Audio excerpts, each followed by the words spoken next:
Boa noite, queridos amigos que acompanham as reflexões espíritas do Unidos da Fé, Centro Espíritas Unidos da Fé, com o apoio da Rede Amigo Espírita TV. E trata-se do 10º episódio, Preparação para a Morte, uma visão médico-espírita.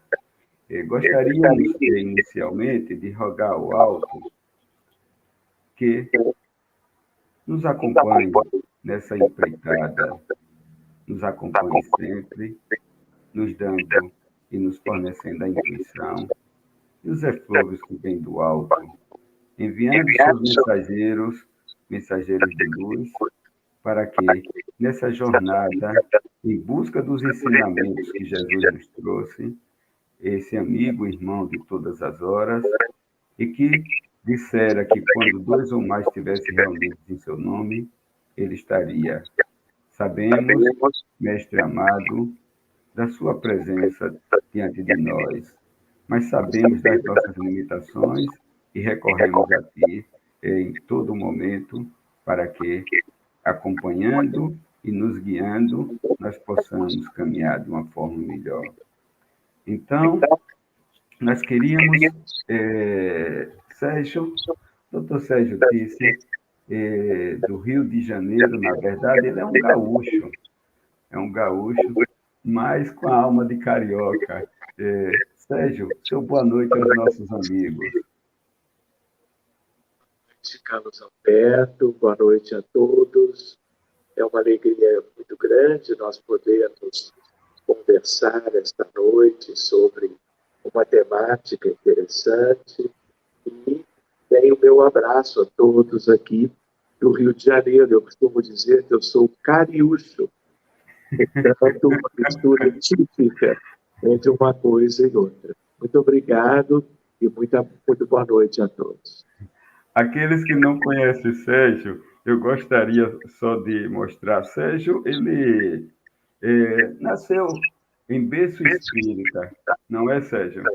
Nasceu em berço espírita. Seu pai foi presidente de 75 a 1990 da Federação Espírita Brasileira.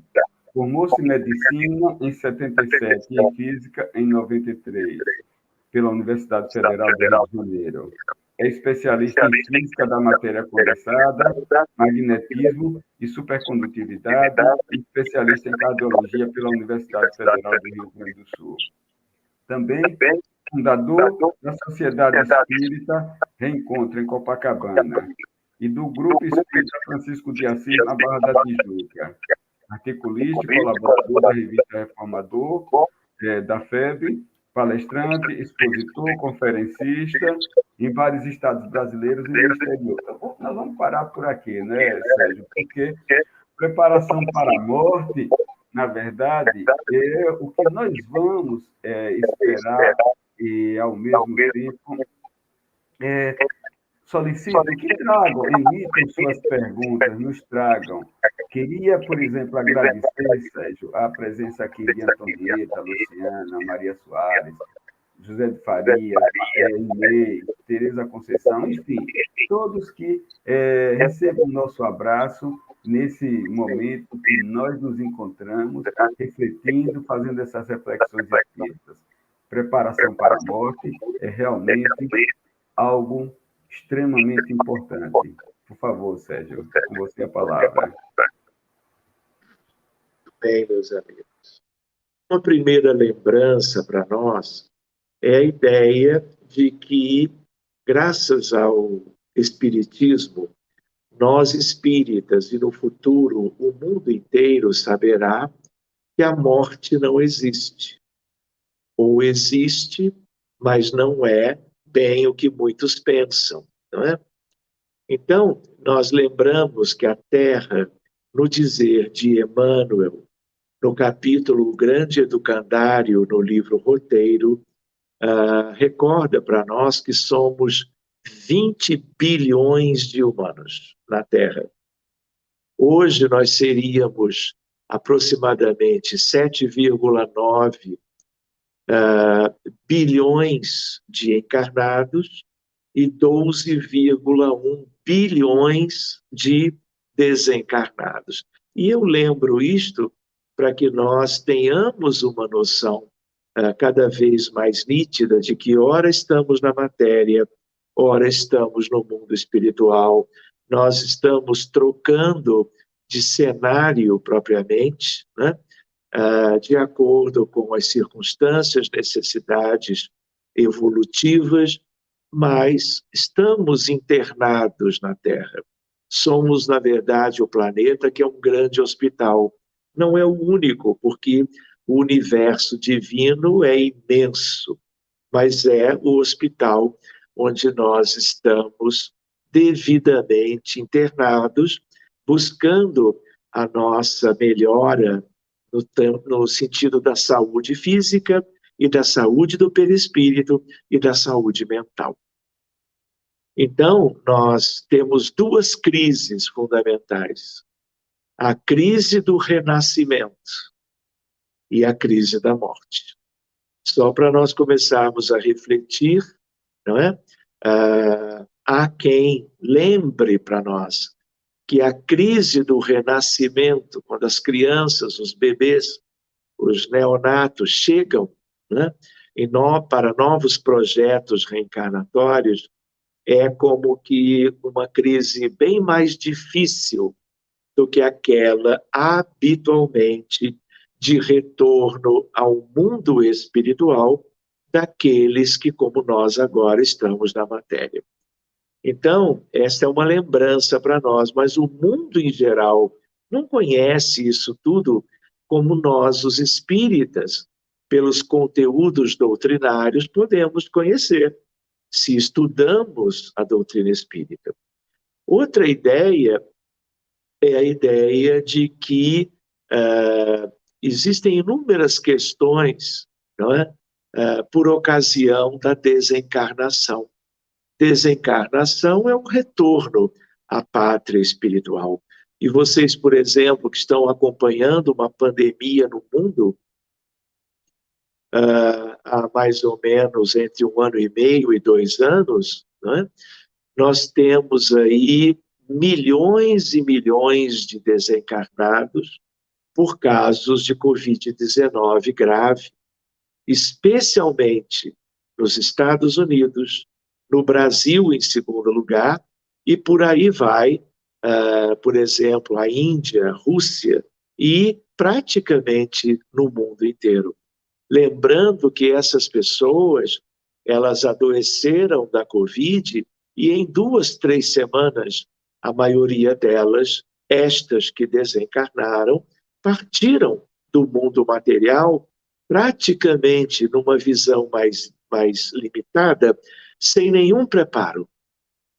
Nenhum preparo.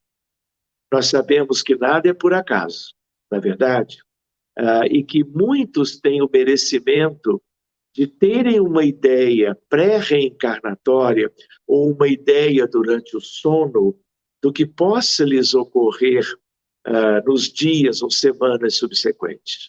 Mas ninguém espera uma morte com tanto sofrimento, em que, de repente, sintomas respiratórios evoluem com tamanha gravidade, levando a uma insuficiência respiratória aguda grave e uma exaustão humana, biológica, perispirítica, levando ao desprendimento do espírito e à morte física. E eu queria aproveitar o ensejo para dizer a vocês que, desde que a pandemia começou, além de outros recursos, as reuniões mediúnicas que temos feito com equipes muito capacitadas têm nos mostrado o quanto desencarnarmos, por exemplo, por causa de uma pandemia como esta, não significa apenas uma libertação. A coisa é mais complexa. Nós estamos atendendo pessoas que desencarnaram e que se mostram no mundo espiritual numa necessidade fluídica enorme. Há uma perda de energias para o próprio perispírito. Claro que aquela primeiro no corpo, mas depois no perispírito ao mesmo tempo, porque o perispírito tem uma íntima ligação com o corpo, e o que acontece com um se reflete no outro. Sempre foi assim. O contrário também acontece. A maioria das doenças se originava e se origina no perispírito e deságua no mundo celular, órgãos e sistemas orgânicos, seja qual for a doença. Então, é importante lembrar que a desencarnação é uma crise, a morte é algo que precisa ser refletido, pensado. Há que se trabalhar esse tema e eu aproveito para parabenizar o grupo que escolheu essa temática, porque nunca será demais nós todos juntos conversarmos a respeito. Então, meus amigos, esta é uma questão importantíssima. Por quê? Para vocês terem uma ideia, por mais de uma razão, se no plano físico, quando estamos aos bilhões reencarnados, nós estamos vivendo nos países, cidades, culturas, povos, na superfície, na crosta do planeta. Não é verdade? Todos somos atraídos para baixo por causa do campo gravitacional da Terra. Não é verdade? Então, seja onde for, nós estamos caminhando para cá e para lá, não é? Na vida em família, na vida em sociedade, no trabalho formal e assim por diante. Por outro lado, no mundo espiritual, para onde todos os que desencarnam se dirigem, é o mundo, aliás, chamado por nós do lado de cá, de o mundo dos mortos. Os de lá, quando têm uma condição melhor, eles riem. Por que eles riem? Porque eles estão e se sentem mais vivos do que nós. Porque nós estamos na prisão do corpo, necessária. E é algo que diz respeito a cada reencarnação. Então, eles sabem das nossas limitações, os superiores de lá. E eles riem porque, para eles, nós é que estamos mortos durante toda a existência física, durante toda e qualquer reencarnação. Só que, quando as pessoas estão desencarnadas na Terra, diga-se muito bem, porque em outros mundos as coisas são diferentes. Em média, as pessoas não vivem aglomeradas numa mesma situação.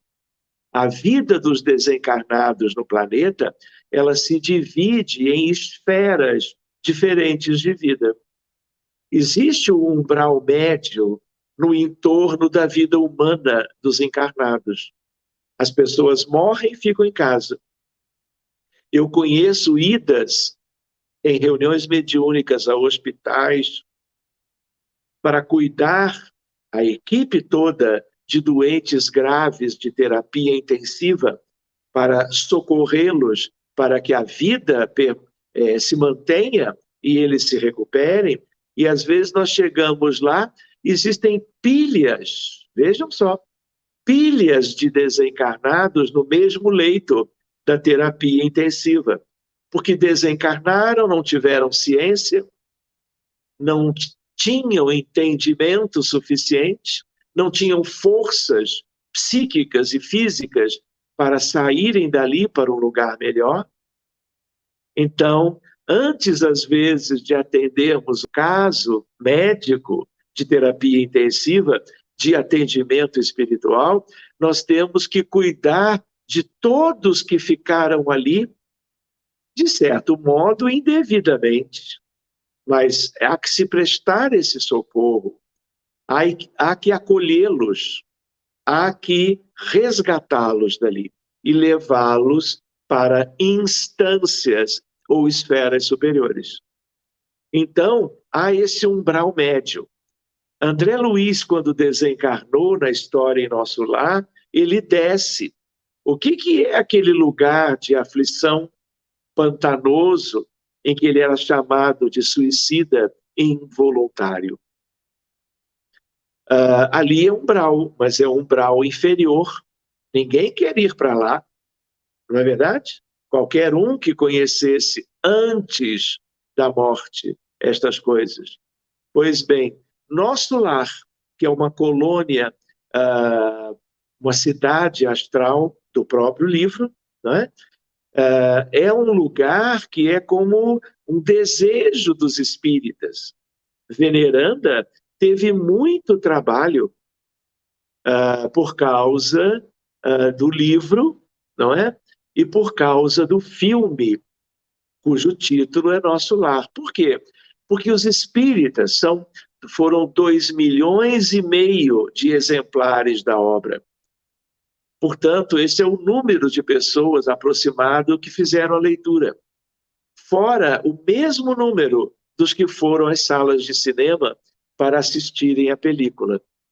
Então, ela recebeu inúmeros pedidos de espíritas no Brasil e no mundo solicitando a chance para os seus e para si de, uma vez desencarnando, irem para nosso lar, que é como um sonho, mas ainda assim é um umbral superior. Para cima, nós temos a esfera de arte, cultura e ciência. Mais acima, a do amor fraterno universal. A mais alta de todas, a do governo da vida. Para baixo do umbral inferior, nós temos, lembram de Lísias? André Luiz perguntando, Lísias, o que são as trevas? E Lísias responde, um lugar de muito constrangimento.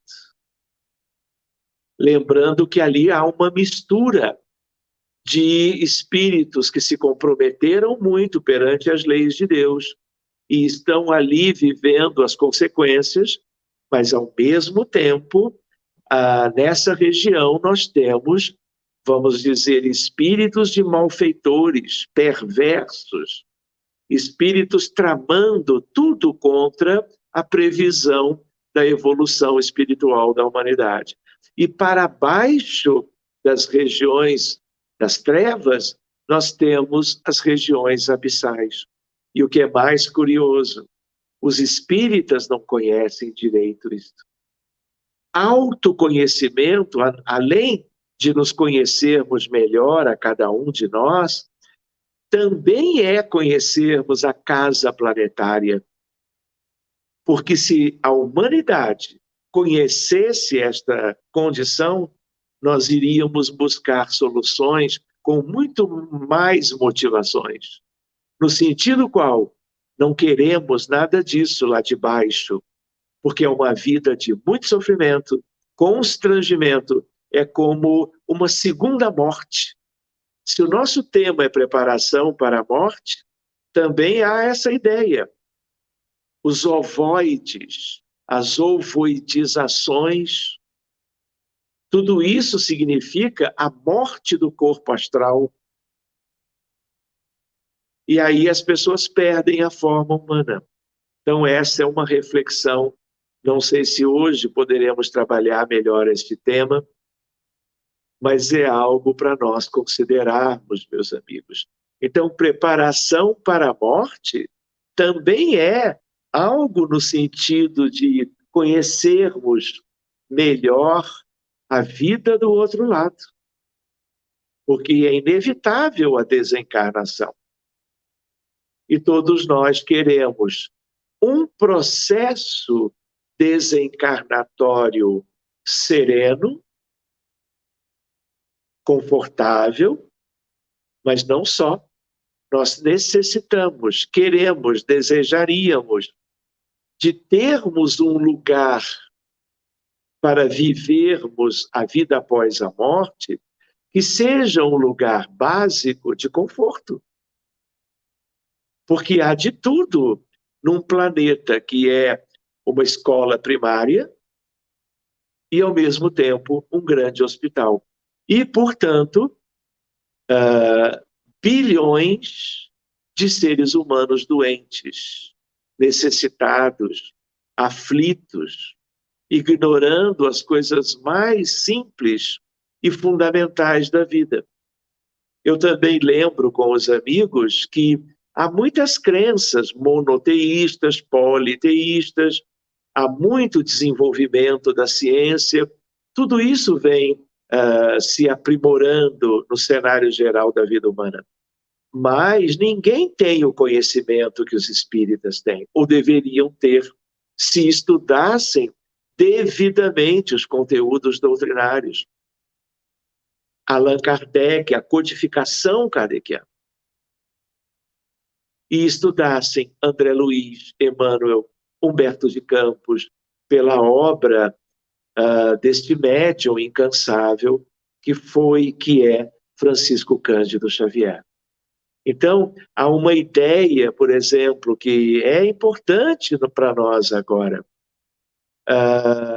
Vocês têm ideia qual é o sentimento, qual é a expressão mais típica quando qualquer pessoa acorda de um período de transição que pode durar séculos, ou meses, ou horas, e se vê do outro lado da vida, olha para si e vê as suas condições, vamos dizer, perispiríticas, físicas, mas materiais, porque o perispírito também é material, porque o que é semimaterial, ainda assim é material. E, ao mesmo tempo, observa o universo, a vida, os lugares no entorno, reencontra afetos e desafetos. Quando alguém olha para isso tudo, olha para si, a exclamação típica, qual é? Ah, se eu soubesse. Então, meus amigos, espíritas e não espíritas, com muito mais razão, os que nunca conheceram a doutrina. Então, qual é a ideia? Arrependimento. Então, uma preparação, um aspecto da preparação para a morte é termos uma vida naquilo que nós podemos escolher, optar, irmos realizando ao longo dela, quanto ao melhor ao nosso alcance, lúcidos, conscientes, sensíveis ao que eu chamo de realidade. Então, meus amigos, é importante nós nos lembrarmos que um elemento essencial de uma preparação para a morte, para a despedida da vida material, é vivermos esta vida de maneira condizente com o Evangelho de Jesus, com as diretrizes do Cristo, de outras crenças não cristãs, porque, na essência, todas elas falam de amor, de caridade, de virtude, de perdão, de gratidão, empatia. Não é verdade? Então, meus amigos, este é um aspecto. Primeiro, o arrependimento. Outra frase, além daquela, o que eu fui fazer da minha vida? É um arrependimento só. Sentimentos de culpa por todo lado. E o sentimento de culpa, ele gera, além do sofrimento de quem o vive, há uma descida para os planos inferiores. E isso envolve, inclusive, obsessores que já o obsediavam em vida física. E no mundo espiritual estão de braços cruzados, nos esperando. E muitas vezes, mesmo que não estejam, estão vibrando, estão sofrendo, estão tristes, estão necessitando de amparo, de assistência. E tudo isto reflete em cada um de nós. É o caso dos suicidas, é o caso das mães. Não quer dizer que somente elas sejam responsáveis, os pais também mas as mulheres que cometeram abortos induzidos. É um sofrimento sem fim, que às vezes já começa no próprio mundo material. Quantos casos de depressão em mulheres de meia idade eu conheço no consultório, na enfermaria, no acolhimento fraterno do centro espírita, por causa do aborto provocado. E aí depois vem o amadurecimento consciencial e é um sofrimento enorme. Fora o sofrimento daqueles que foram preteridos e que reflete-se no psiquismo dos que optaram por gerar, eu diria, criminosamente, a morte dos embriões e dos fetos. Mas eu peço licença para vocês, depois desta introdução, de projetar alguns slides para que nós possamos, talvez, firmar alguns elementos das nossas reflexões. Então, eu peço que vocês me acompanhem. Preparação para a morte, uma visão médica e espírita.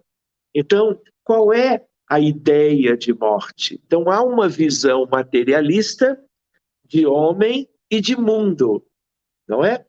Para estas pessoas, que são a grande maioria, a morte é o fim. Mas a visão espiritualista, agora, num paradigma novo para a humanidade, nós estamos vivendo milhares de anos no paradigma materialista, limitadíssimo. E a partir de meados do século XIX, com o advento da doutrina espírita, o mundo vem mudando. Mas não é só por ação do Consolador prometido. É porque as pessoas estão progredindo. A humanidade, num certo sentido, está avançando.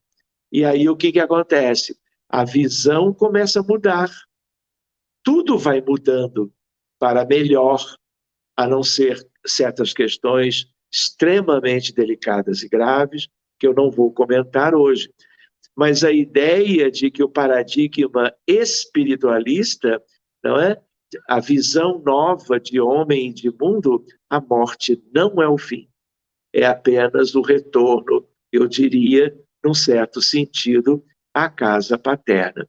Então, se a morte não é o fim, tem que haver um lugar. Os espíritas sabem que é o mundo espiritual, não é? Mas os espíritas ainda não sabem como é que é de verdade o lado de lá. Com Kardec, no livro Céu e Inferno, não é? No livro A Gênese, na Revista Espírita, nós começamos a ver um pouco melhor isso tudo. Com André Luiz e Emmanuel e Humberto de Campos, nós avançamos muito, não é? Mas ainda assim, nós estamos falando aqui não para nós, nas nossas necessidades de espíritas, porque todas as vidas importam, todos os povos, culturas, situações, tudo é importante. Então, nós sabemos que há um lugar que é o outro lado da vida, mas há muita ignorância no mundo e também entre os espíritas, porque nem todos estudam, ou nem todos na prática mediúnica tiveram oportunidade de conhecer desdobrados, conscientes, acordados, o que é o relato da vida do outro lado. E eu posso dizer para vocês que é uma pena, porque se as pessoas soubessem como é a vida na Terra de bilhões de desencarnados, as pessoas correriam para conhecerem o Evangelho de Jesus, mas procurando não apenas o conhecimento, procurando a vivência, o avanço, o progresso, a aquisição das virtudes, a substituição dos vícios por elas. porque, do contrário, nós podemos conhecer os evangelhos de Mateus, Marcos, Lucas e João de trás para frente, mas não teremos evoluído. Estamos vendo no dia a dia governantes, legiões de chamados cristãos, sem nenhum cristianismo dentro delas. Então, os desafios são grandes, né? Então, nós temos um pretérito muito cheio de ignorância, né? Então, nós temos que nos recuperar disso tudo. Então, tem um lugar, sim, mas como é que é a distribuição da vida após a morte? É preciso conhecer, e eu deixo uma sugestão, que vocês busquem o livro chamado As Sete Esferas da Terra, de Mário Frigeri, Federação Espírita Brasileira, uma edição recente, capa nova, revisão ortográfica. É um livro que você encontra, por exemplo, também no site da Federação Espírita Brasileira, na sua livraria virtual. Fica a dica. Seguindo adiante, chama-se mundo espiritual. Eu o conheço, em parte. Todo mundo o conhece. Por quê? Porque nós todos, que talvez na vida atual não tenhamos tido a melhor oportunidade de lermos a respeito dele, nós já estivemos lá. Todos nós. Não é verdade? Mas nós estivemos onde era, vou brincar, a nossa praia, onde era o lugar onde nós tivemos acesso, condições para ali estarmos. Mas o mundo espiritual da Terra é vasto. Simples, por um lado, pela estratificação da vida, mas complexo por outro. Então, meus amigos, vamos continuar lendo, estudando. Todo mundo o conhece por isto. Todos que estão encarnados aqui vieram de lá. Viemos e para lá retornaremos, como vocês sabem. Então, vida do espírito livre sem corpo físico. Só que para que ela seja livre de verdade, é preciso a emancipação da alma. É preciso a evolução do espírito imortal na direção da ascese, da libertação dos vícios, da promoção das virtudes e do bem, com esforços, claro, por cada um de nós. Do contrário, desencarnamos e descemos. E só para vocês terem uma ideia, todos nós temos um lugar já, sempre tivemos, que a evolução espiritual, moral, nos dê uma possibilidade de a cada etapa irmos um degrauzinho subindo um pouco mais. Mas antes eu lembro, quando nós dormimos, é uma espécie de morte. É uma breve desencarnação que dura 6, 8 horas. Para onde nós vamos? Para o nosso lugar. Na humanidade de bilhões, há encarnados que, ao adormecerem, sobem. A maioria fica no entorno e uma boa parte desce. Esse é um aspecto para nós refletirmos também. E quando nós falamos de morte, que é a palavra que exprime a desencarnação, vale a pena nós considerarmos o retorno à carne, a reencarnação. E para vocês terem uma ideia da miséria moral da humanidade, 80% dos que estão reencarnando há séculos são reencarnações compulsórias. Não são escolhas nossas. Mas esse é assunto, eu diria para os amigos, para um outro dia. E claro, portanto, a morte não é o fim. Por quê? Porque a vida continua. Muito bem. Imortalidade da alma ou sobrevivência da alma após a morte. Cada vez mais nós devemos fixar isso tudo. Então, nós devemos a Allan Kardec e aos espíritos da codificação, né, duas obras importantíssimas.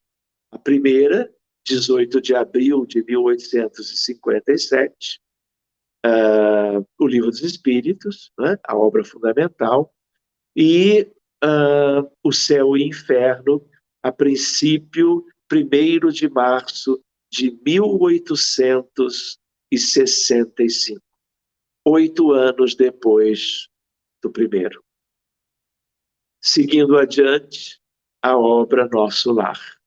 Ela não foi aceita por muitas pessoas, mas cada vez mais vem sendo objeto de estudos e reflexões, mas, meus amigos, dos espíritas, dos simpatizantes, claro que de pessoas de outras crenças, ou sem crença alguma, não é? Muitos até hoje acham que tudo isto é obra de ficção.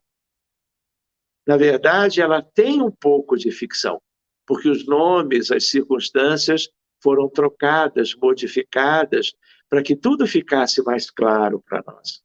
É um projeto do Cristo, tem a ver com o Consolador, Emmanuel dirigindo a equipe e André Luiz, não é? Nos brindando com aqueles conhecimentos todos. Lembrando que a morte é a morte do corpo, tão somente. E nós vamos continuar com esse elemento fundamental, que chama-se perispírito, mas a essência mesmo da vida é o nosso espírito eterno, onde tudo começou e onde nós temos a plenitude da existência. Lembrando que os nossos perispíritos refletem as dificuldades que nós criamos para nós ao criarmos problemas e dificuldades para os outros. E eu não posso deixar de lembrar para os amigos aqui hoje que nós temos de história escrita da humanidade 5.500 anos. Fora séculos e séculos, milênios de uma história mais antiga, sem registro. Nunca tivemos 100 anos de paz. E isto é muito grave.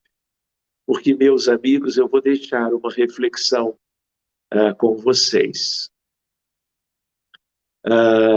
Guerras mundiais, guerras de menores proporções. Só a invasão da Armênia pelo Império Otomano Turco, na altura do início da Primeira Guerra Mundial, 1914, 16, gerou 1,5 milhão de mortos. A Segunda Guerra, 50 milhões. O Império Romano invadindo a Europa toda, milhões incalculáveis de vítimas, famílias destruídas. Esse é o mundo nosso. Uma humanidade atrasadíssima. Guerras, revoluções sangrentas, violência nas comunidades, até hoje no Brasil e no mundo. A ideia dos suicídios. Nós tivemos, de 1º de janeiro até agora, 782 mil casos de suicídios no mundo. Isso é uma tragédia humana.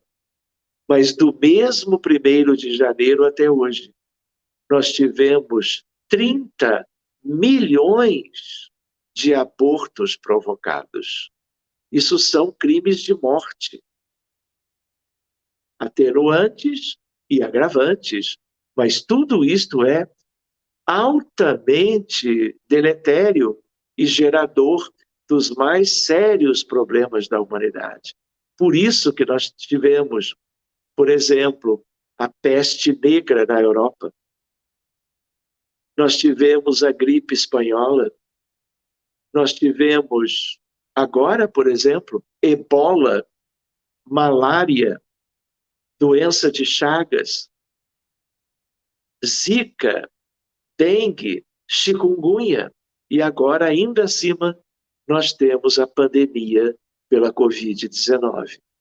Não creiam que estas coisas são autônomas. Tudo se relaciona, porque tudo depende da nossa indigência espiritual. Guerra, suicídio, aborto, violência, luto, morte.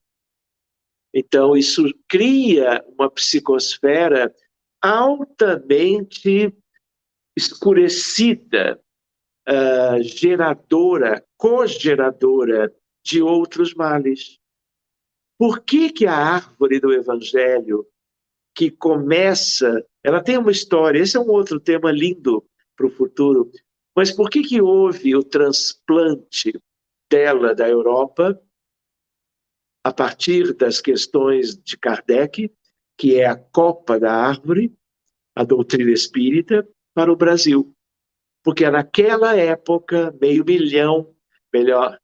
milênio atrás, o Brasil tinha uma psicosfera muito simples, por causa da vida dos indígenas, antes da colonização. E era uma psicosfera. E depois a América do Sul, né, foi devidamente modificada a partir da colonização espanhola e da colonização portuguesa. Mas esse é outro tema. Mas tudo isto tem importância. Um dia, talvez, vejam a revista Veja, falando na capa, Vida Após a Morte. É um exemplar já de alguns anos atrás, mas eu guardei. Mas a imagem tem aquela plaquinha, não é? Num cadáver, mostrando os pés dele, e a plaquinha dizendo, volto já, que é a ideia da reencarnação. Então, isso tem a ver com o nosso tema, e isso é preciso trabalhar. Então, a morte não existe. Existe, mas não é o fim. O que morre é o corpo. Como trazer isto para as nossas vidas e para a prática médica? A medicina está mudando importantemente. Nós estamos vendo toda uma espiritualização. É claro que as dificuldades na prática médica no Brasil e no mundo são enormes. Os médicos trabalham por limitações circunstanciais ou dificuldades próprias deles, não é? Com consultas médicas muito de curta duração, sem uma qualidade da relação médico-paciente, sem afetividade, sem empatia suficiente, sem compaixão. Então, antes da espiritualização, nós temos que pensar na humanização, porque as dificuldades são muito grandes. Mas a espiritualização, o que é? Paradigma novo. Então, meus amigos, se eu entrar hoje num site de busca de artigos de ciência médica, o melhor site do mundo, chamado PubMed, Publicações em Medicina, do NIH, National Institute of Health, se eu digitar a palavra spirituality, eu tenho 22 mil artigos para estudar. Se eu puser a palavra prayer em medicina, que significa prece, oração, eu tenho 9 mil artigos. O que é isto? É a medicina mudando. Então, nós em faculdades de medicina no Brasil, nos Estados Unidos, na Europa, na Austrália, nós temos disciplinas de medicina e espiritualidade. Então, em disciplina de medicina e espiritualidade, esses cuidados, essas questões humanas e espirituais envolvendo a arte de curar, que é a medicina, elas são discutidas em sala de aula. De tal maneira que tudo isto vem trazendo elementos novos. Então, é importante lembrar isso, que os estudantes de medicina, residentes, especializandos, não é? Todos trabalhem cada vez melhor essas coisas, seja na beira do leito, seja no consultório particular, numa enfermaria de um hospital público do SUS, se estamos no Brasil, ou em emergências e terapias intensivas. Medicina humanizada, medicina espiritualizada. Isto é um processo que não se pode mais conter. Por quê? Porque a humanidade amadureceu. Não toda ela, apenas alguns que são aqueles que estão caminhando mais à frente e levando os outros consigo. É uma questão de tempo. Então, a morte pelo Espiritismo é o desprendimento total da alma em relação ao corpo físico, em consequência da ruptura do cordão fluídico que prende ou liga um ao outro, quando então há o desenlace ou desencarnação. E aí, meus amigos, eu preciso lembrar para vocês, o processo da morte natural, pelo esgotamento, não é, das pessoas da terceira idade, 80, 90, 100 anos de idade, vai havendo uma perda gradual, não é, das energias do corpo e do perispírito. Mas quando alguém morre pelo aborto, quando alguém morre pelo suicídio, isto tem consequências gravíssimas para o corpo e para o perispírito. Para o corpo, gera morte física. Para o perispírito, gera um prejuízo incalculável. Então, o sofrimento, por vários motivos, não é o nosso tema hoje, mas é um sofrimento muito grande, não é? Então, meus amigos, eu lembro, né, que a morte tem várias causas. Entre os fenômenos, nós temos o envelhecimento biológico, chamamos senescência, doenças, suicídio, aborto induzido, assassinato, acidentes e acontecimentos que causam traumatismo físico irrecuperável. E aí é a morte física. Então, aqui um paciente meu, em péssimas condições, que viveu durante um mês, não é? A partir de uma infecção simples, ele, apesar de todos os cuidados da melhor terapia intensiva do Rio de Janeiro, equipes, estrutura, ainda assim, ele acaba por desencarnar. Desencarnou, a esposa nos solicitou auxílio para ele, enquanto ele ainda estava encarnado, mas uma vez desencarnando, foi um processo inevitável, nós o buscamos espiritualmente para que ele fosse tratado pelos benfeitores, para que se encurtasse o período da erraticidade, porque é um período de dor e sofrimento. Por quê? Porque o perispírito sofre do mesmo modo. Então é bem delicado, meus amigos. Posso contar a história de Rodolfo. Há tantas questões para nós vermos, mas como agora já são 8h20, eu gostaria de interromper nesse momento. Talvez pudéssemos continuar mais adiante, mas para trazer então de volta o comando do nosso encontro de hoje ao nosso colega Carlos Alberto, para que ele então nos leve, talvez, a vermos algumas questões, discutirmos alguns pormenores sobre este tema tão delicado e tão importante que é a preparação para a morte.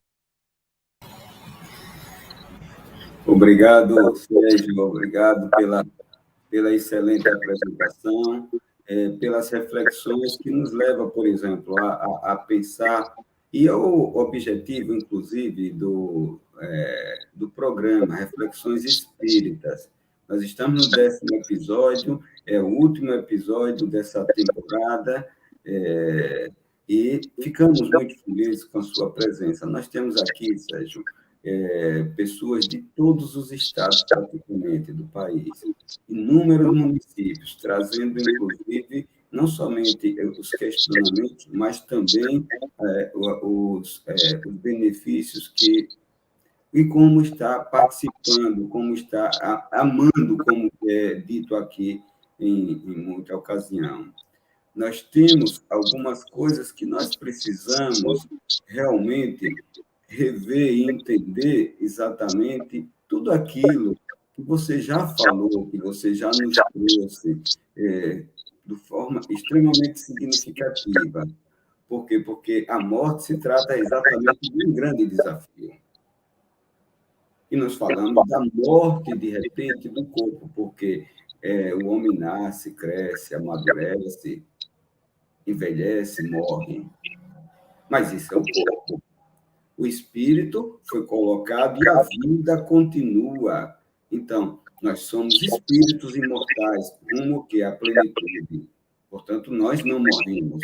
Nós temos uma trajetória evolutiva programada por quem? Pela misericórdia divina e programada pela justiça divina. Então, mudar do plano físico para o espiritual é retornar exatamente de onde nós viemos. Quando nós nascemos, morremos para o mundo espiritual. Exatamente o que você colocou aqui, a questão do renascimento e da morte. Quando nós morremos, nascemos para o mundo espiritual. Então, nós continuamos a caminhada e vamos passando por inúmeras situações nesse mundo para que nós possamos educar o quê? Educar os nossos sentimentos, para que nós possamos ter uma morada, conforme Jesus até prometera, no reino de meu Pai existem várias moradas. Então, de acordo com como se enxerga a morte, por isso a educação para a morte, por isso a preparação é que se vive a vida. O nosso comportamento aqui, ele depende exatamente do nosso comportamento nessa existência, depende da visão do futuro que nós temos. Então, nosso destino está nas nossas mãos. É um fenômeno inevitável a morte. Agora, nós temos uma questão aqui, diante de tantos aspectos, Sérgio, o que você diria? Por que existe o medo da morte, essa ansiedade assim tão efetiva, tão pungente?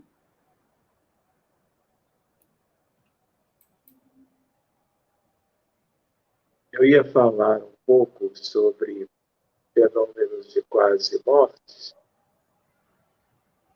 mas eu gostaria de lhe dizer, né, e aos amigos, que a primeira questão é porque nós temos que ver se nós estamos nos referindo, Carlos Alberto, aos espíritas ou ao contexto geral. Porque nós temos que agradecer a Deus como que todos os dias, não é? Que nós temos como que um certo conhecimento a respeito, não é? Por sermos espíritas. Mas a grande maioria, esses tantos bilhões, não tem ideia da sobrevivência. Então, a morte é uma desconhecida. Então, nós tememos o que nós não conhecemos. Não é? Porque, em geral, as pessoas não têm ideia da existência do mundo espiritual. As pessoas não têm ideia de que quando se desdobram durante a noite, no sono fisiológico, elas estão o tempo todo no mundo espiritual. Pouco recordam-se, às vezes, alguma coisa num sonho, numa lembrança daquela noite. Então, como há uma ideia de que pode ser que a vida acabe definitivamente, para quem não tem esse entendimento, o receio é muito grande. É a ideia da finitude. É a ideia de que é o fim. Então, isso gera essa mesma ignorância sobre a realidade. Isto gera muitas dificuldades para as criaturas na Terra. crianças, jovens, adultos e idosos, de qualquer cultura, em qualquer nação. Então, por isso que o tema é importante, porque as pessoas temem em parte por isso. Querem ver uma outra razão? Temem, porque quando morreram outras vezes, ou quando às vezes estão no mundo espiritual e dão-se conta de perseguições de espíritos cobrando dívidas kármicas por causa dos erros de outras vidas, quando estamos em vigília, isso tudo é esquecido. Apesar de que há circunstâncias em certos transtornos mentais que isso tudo vem à tona no dia a dia do encarnado em vigília. Mas lá no inconsciente, Carlos Alberto, está tudo isso na memória profunda. E as pessoas temem aquele que é o reencontro com as suas vítimas, que hoje são algozes por uma mudança natural de protagonismo. Então, como são elementos muito diferentes, a vida material e a vida espiritual, esse contraste e essa verdadeira cegueira sobre a realidade espiritual de cada um de nós e do mundo, isso gera, às vezes, um pavor de sermos colhidos de uma hora para outra de algo tão drástico que nos vai levar ao nada, vai nos levar à extinção daquilo que nós desejamos e apreciamos de um modo ou de outro, que é a vida. Enfim, são muitas as questões, Carlos Alberto. É verdade. A vantagem da doutrina espírita é exatamente que ela vem trabalhando o quê? A mente humana, né? Ela vem trabalhando a mente humana na direção de quê? Da maturidade espiritual, trazendo exatamente essas provas, trazendo essas evidências da imortalidade. O que muda, evidentemente, a nossa visão. Então, é extremamente importante todos esses aspectos, porque a sensação, de repente, de perda, a sensação de sofrimento físico que acompanha muitas vezes, diferente daqueles que desencarnaram com sossego, com serenidade. Por quê? Porque tiveram uma vida nobre, tiveram uma vida bela e tiveram a oportunidade de, nessa trajetória, modificar-se. Então, modificar-se fugindo do apego, fugindo das questões sensuais, da violência, exatamente nesse sentido. Nós temos aqui, Sérgio, um comentário de Mari. Ela diz assim: deve ser muito solitária a morte. Na verdade, trata-se de uma experiência solitária. O que você diria? Porque nós estaremos conosco mesmo com toda a nossa realidade, o tempo todo. Nunca estamos sozinhos no instante da passagem a outra dimensão. E levamos, por exemplo, uma carga intelectual, espiritual e emocional. O que você diria dessa experiência solitária e dessa necessidade, por exemplo, de se respeitar até essa condição? Necessidade de quê, Carlos Alberto? De se respeitar essa experiência, porque às vezes até se acelera o processo de eutanásia, quando, na verdade, aqueles minutos podem ser significativos para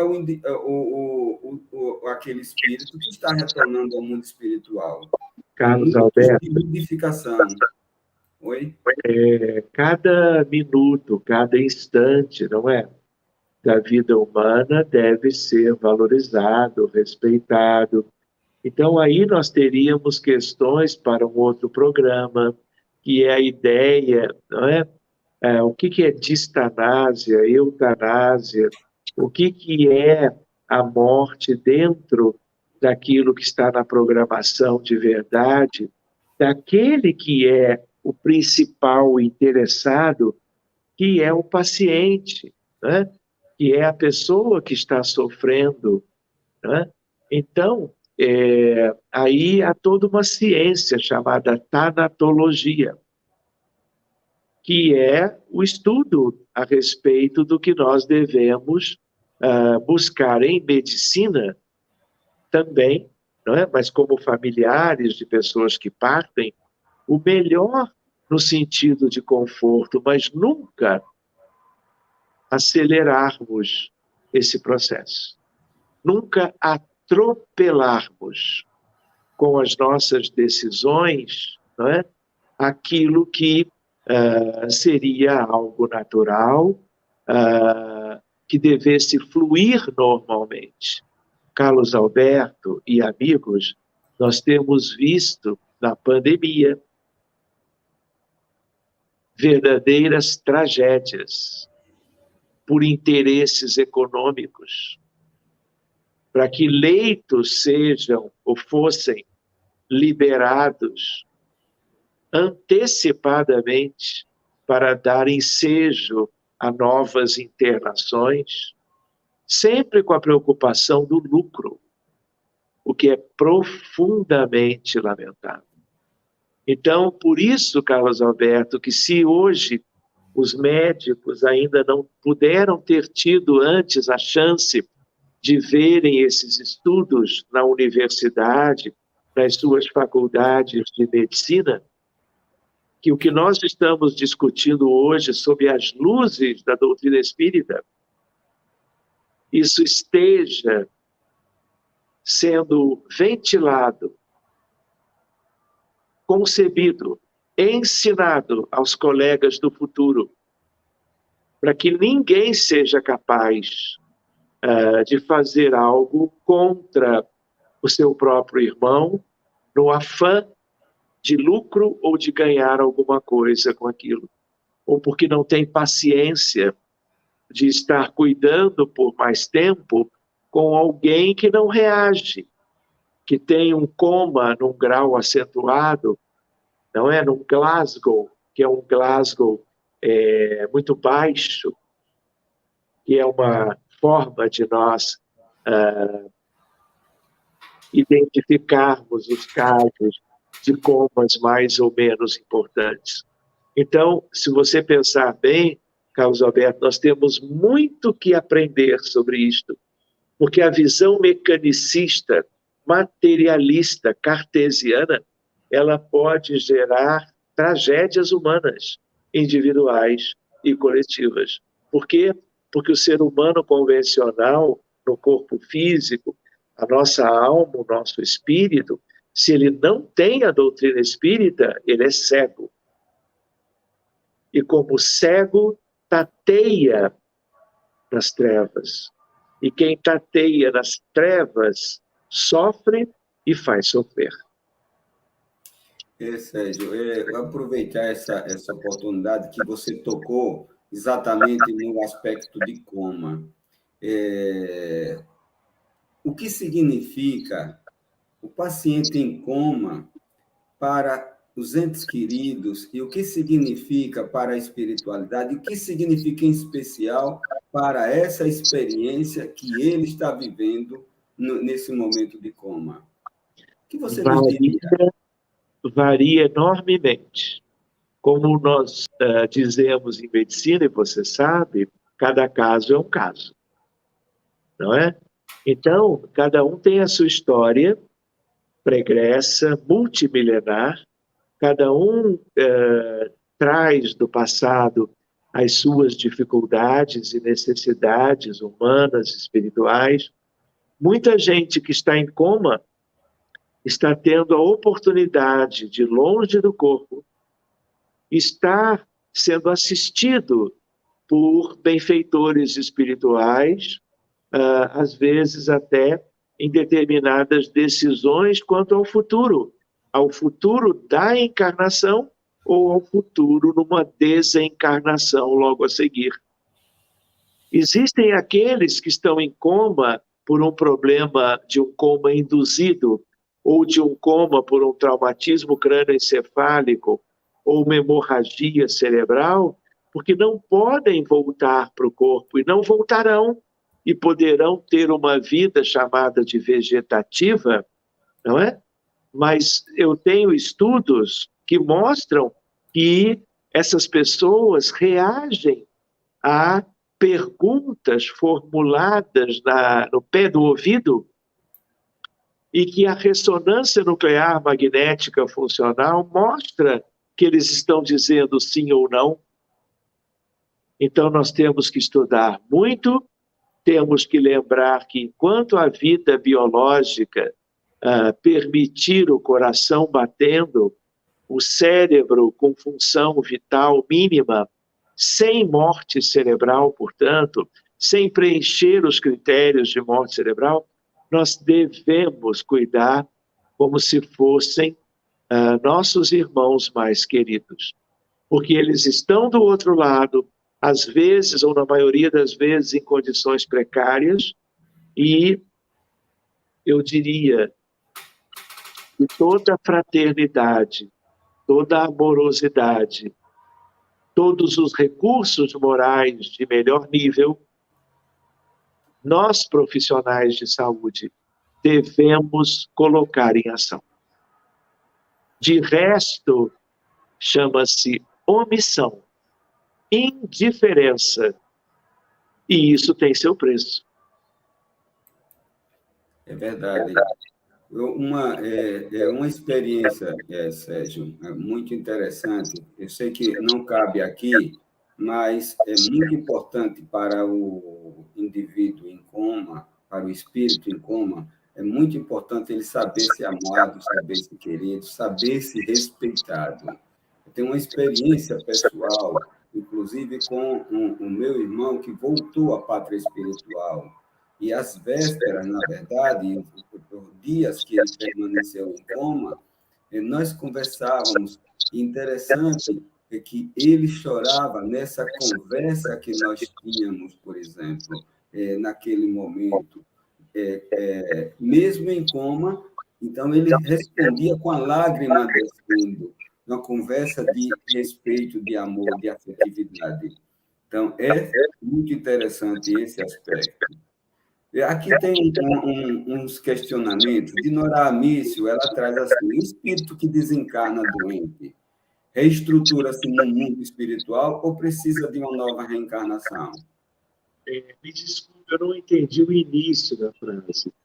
Ela traz assim, está com uma dificuldade aqui o som, não é?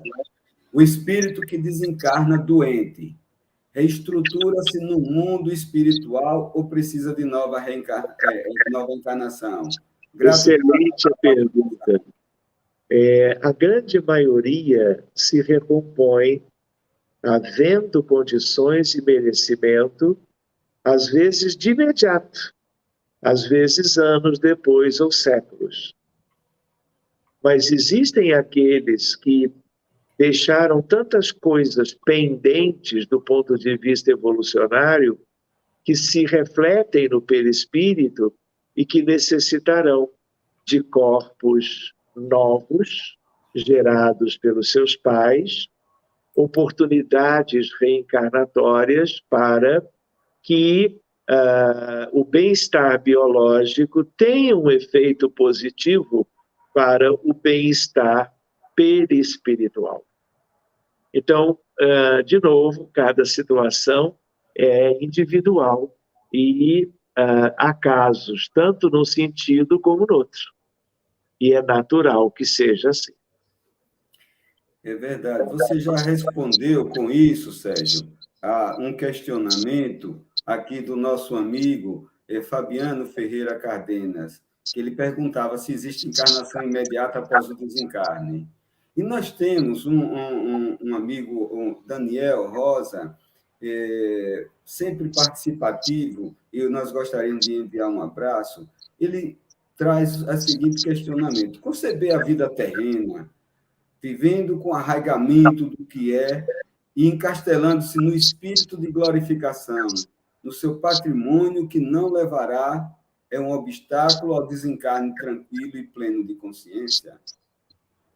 Consegui levar, por exemplo, mesmo com essa dificuldade de som, Sérgio? Eu vou fazer a leitura aqui, só um instantinho.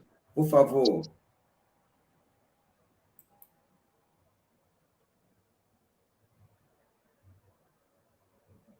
Daniel, nossa gratidão Sim, pela eu acho que eu participação. entendi o Daniel. Ele se refere ao materialismo, ele se refere ao apego, seja o apego do que a vida no corpo enseja, prazeres, satisfações, e eventualmente a pessoa acredite que terá que abrir mão, mas muito também a questão do materialismo e do apego aos bens materiais, aos títulos honoríficos. Então, tudo que é deste mundo vai ficar.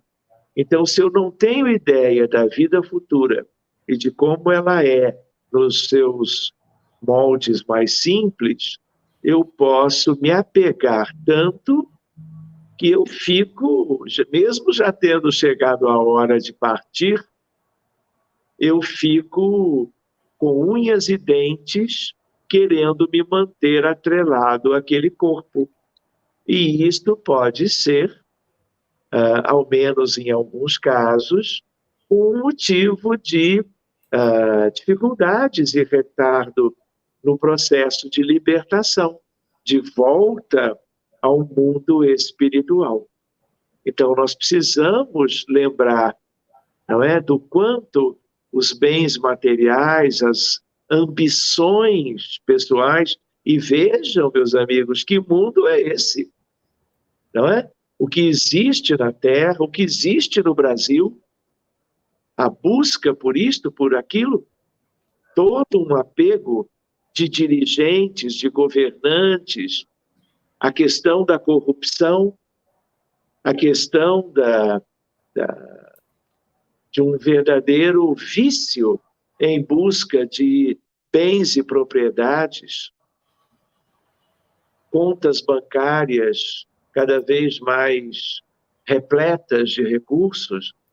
Isso é um atalho, isso, na verdade, é um desvio fundamental.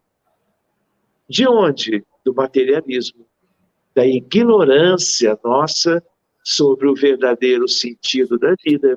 O que nós viemos fazer aqui?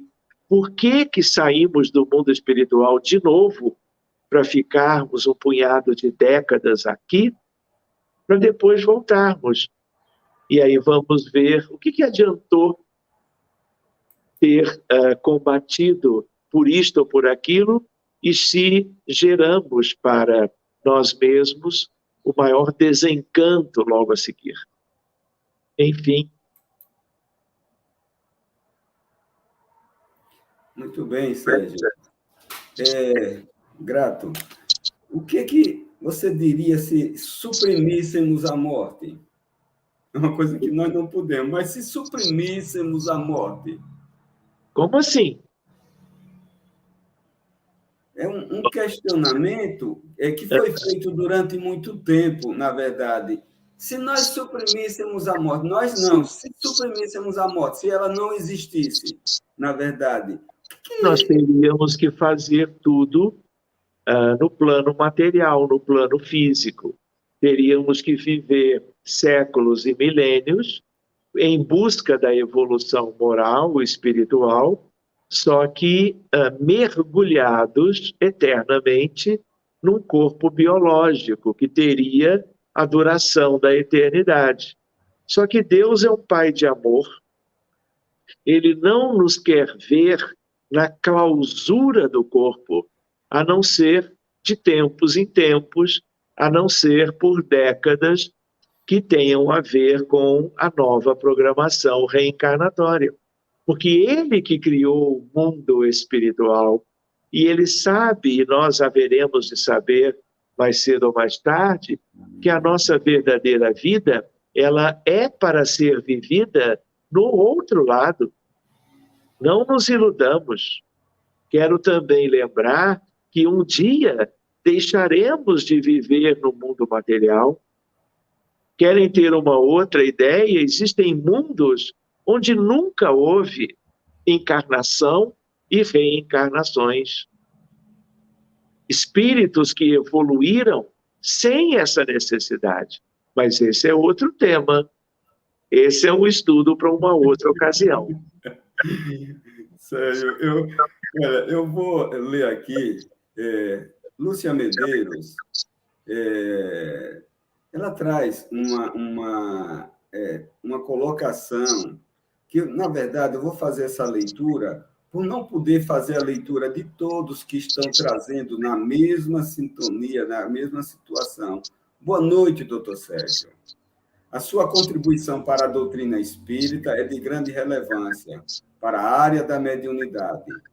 Você, além de ser um grande estudioso e pesquisador, tem muito zelo pela obra de Kardec. Ela é uma estudiosa da mediunidade. Então, Lúcia, fica aqui suas palavras transmitidas, na verdade, mas nós temos dois questionamentos. Um já foi falado. Quais são as razões da dor do perispírito no desligamento? Gostaria de completar alguma coisa, Sérgio? A dor fundamental, ela é no próprio corpo. Mas o perispírito é uma estrutura altamente sensível. Então, o que acontece no corpo se reflete no perispírito, que tem a ver com o sistema nervoso central e periférico, tanto do corpo como do perispírito. Então, o perispírito é muito sensível. Tudo que acontece no corpo se reflete no perispírito. De um certo modo, o contrário também. Então, cada caso é um caso. Às vezes, o desligamento é um desligamento muito sutil, gradual, progressivo, sem nenhum fenômeno doloroso, do ponto de vista de dor física, mas também existe a dor moral. E tudo depende do entendimento, da resignação, da aceitação, daquilo que o interessado, o desencarnante, está vivendo durante o processo. Então, isso é tudo muito dinâmico, isso é tudo muito relacionado à condição de cada um. Por isso que todo o amor, toda a oração, todos os bons pensamentos, tudo aquilo que nos remeta, se somos nós os protagonistas, se são aqueles que estão à nossa volta, se são médicos, enfermeiros, profissionais de saúde, todos podem ajudar, desde que não sejam orgulhosos, egoístas, vaidosos, acreditando que sabem mais do que os outros, impondo a sua própria ignorância, a sua própria indiferença, a sua insensibilidade neste momento, neste período tão delicado da desencarnação. Obrigado, Sérgio. Oi. Obrigado, Sérgio. Obrigado, Mariana, pela participação. Na verdade, o assunto não acaba. O que acaba é o tempo. Nós estamos nos aproximando do final, sabe, Sérgio? Você levantou vários tópicos aí que mereceriam várias discussões. Colocou uma orientação de várias leituras que elas são extremamente necessárias para todos nós. Eu gostaria de colocar aqui duas perguntas que tem, para que fossem as últimas perguntas, e pediríamos desculpas a todos os nossos internautas, os nossos amigos que aqui estão, não podemos responder a todas nesse momento, mas vamos ficar, por exemplo, numa cobrança à bondade e à generosidade de Sérgio, numa nova oportunidade. Sérgio, tem duas questões aqui significativas. Eu vou juntar todas elas. Uma de Meire Sandra e outra de Mariana Maynard, novamente uma nova questão. E o que dizer das pessoas que ficam presas em uma cama depois de ter infarto, AVC, dependendo dos familiares para todos, ou seja, dependendo de terceiros? E Mariana traz, então, a vida vegetativa sem a morte cerebral é atendida apenas com tratamento paliativo? Então, reparem, as pessoas que tenham doenças crônicas graves, com perda de capacidade de interação com a família, com a equipe de saúde, né? Eles merecem todo o nosso amor. Não nos esqueçamos que este mundo é de provas e de expiações. Tanto para os que encontram-se nestas condições tão difíceis, mas aqueles que estão lúcidos na família, no contexto do cuidado, e que estão sendo testados na sua boa vontade, paciência, fraternidade, amorosidade, compaixão, empatia, não é? Porque pode haver uma tendência a um esfriamento, a uma insensibilidade. Isso vai gerar prejuízos porque as provas não estão sendo bem cumpridas. E ai daqueles que não agirem com correção, com os benefícios morais que estão à sua disposição, não é? Lembrando da fraternidade legítima numa hora de dor e de sofrimento, para quem padeça numa cama durante muito tempo, ainda mais sem consciência. Como é o caso, às vezes, de pessoas com Alzheimer, com uma demência mais grave, mais avançada, que não responde ao tratamento. O corpo funciona, mas a mente é completamente fora de contexto. Isso vai ensejar o quê? Provas para os circundantes, aqueles que estão à volta. Quem é quem? Como é que nós vamos testar a nossa capacidade de ação fraterna que não seja diante das agruras alheias?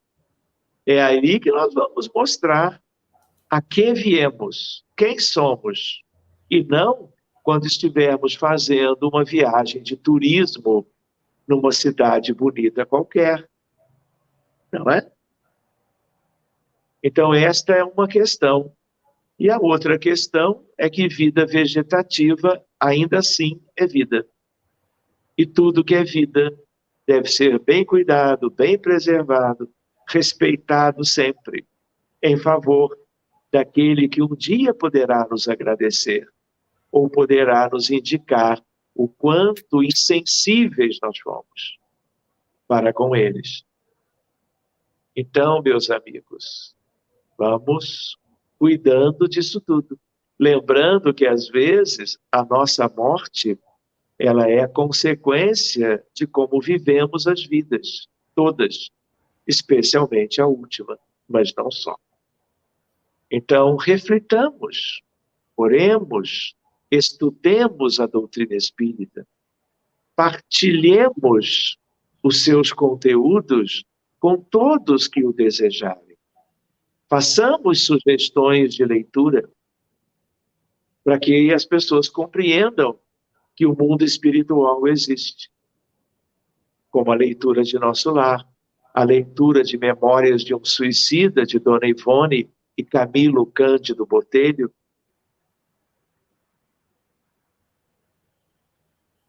Muito bem. Sérgio, muito obrigado, Sérgio, por tudo. Muito obrigado por essa participação.